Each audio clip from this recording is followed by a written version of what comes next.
څه به کوې چې کله په تا پسې ملک الموت راشي او تا نه ساه اخلي. سورة القیامه کې الله ناشنا منظر ذکر کړی دی. کلا اذا بلغت التراقي، الله وی کله چې راورسېده روح مرۍ ته، کله چې راورسېده روح مرۍ ته، وقیل من راق، او خلک چغې کړي یاره څوک وایي ډاکټر وله راولئ، څوک وایي دمګر وله راولئ، څوک وایي مولا وله راولئ. سخته په هغه باندې د زنکدن ډېره شوي. د دې زنکدن ګورې بې انتها سخته دا په ما او تا باندې راځي. الله دې هغه ورځ موږ ته اسانه کړي. ډېره سخته ورځ ده، ډېره. یو حدیث کې داسې راځي وایي د مرګ داسې سخته ده لکه سړی چې 300 ګزاره په توره باندې لګي. او عمرو بن العاص رضی الله عنه هغه به دا خبره ډېره کوله، وایي زه حیران یم هغه سړي ته چې د ده نه ساه وځي او د ده عقل کار کوي او دی بیا هم نشي ویلی چې دا مرګ څه ته وایي. هلکه وایي عقل دې کار کوي خو ویې وایه که نه. نو چې کله په خپله په عمرو بن العاص رضی الله عنه باندې مرګ راغی، هغه زوی ورسره خوا کې ناست و عبدالله رضی الله عنه.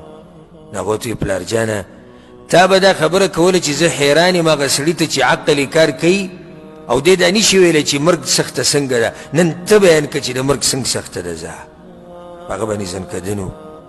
نو هغه ورته وکتل وایي زویه ډېر څه نشم ویلی ځکه چې خبرې راته ګرانې دي، خو داسې راته ښکاري لکه د اسمان چې په ځمکه باندې راولېدلی او زه په منځ کې بند شوی یم، او داسې راته ښکاري لکه چا چې د وحود غر راوړی او زما په مرۍ باندې یې ښودی، او داسې راته ښکاري لکه چا چې غني زما په دې بدن کې دننه کړي او هغه راکاږي او د هغې سره د ټول رګونه راوځي. داسې سخته ده په ما باندې، دا یو لویه سخته موږ ته پرته ده. وقیل من راق، خلک چغې کي که نه، وایي څوک شتي دمګر، څوک شتي مولا، ډاکټر ول راولئ، هلکه هسپتال ته یې ورسوئ، پلاني ځای ته یې ورسوئ، پلاني ځای ته یې ورسوئ. الله وایي وظن انه الفراق، دوی خو دا چغې وایي خو الله وایي دې مړي ته یقیني پته چې زما د جدا کېدو وخت دی. دا خلک هسې لګیا دي باندې وایي وظن انه الفراق. ناشنا حال الله بیانوي والتفت الساق بالساق. الله وایي کله چې یوځای شي پنډۍ د پنډۍ سره، الى ربك يومئذ المساق، په هغه ورځ الله ته مخامخ کېدي. زما سوال دا دی، مقصد زما د خبرې دا و چې کله زما پنډۍ د پنډۍ سره یوځای شي او ستا پنډۍ د پنډۍ سره یوځای شي، په هغه ورځ به الله له څه جواب ورکوو.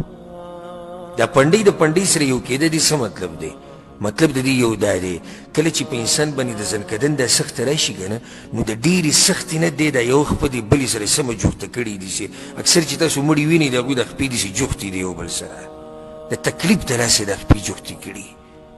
او یو معنی علماو دا کړې ده والتفت الساق بالساق، او کله چې پنډۍ د کفن یوځای شي د پنډۍ د انسان سره. د دې کفن هم پنډۍ ده که نه، د کفن سر هم دی، سر دی، اولنی سر دې ته سر وایي، اخرنی چې کوم دی د پنډۍ وایي که نه. نو اخر د کفن یوځای شي د انسان د پنډۍ سره.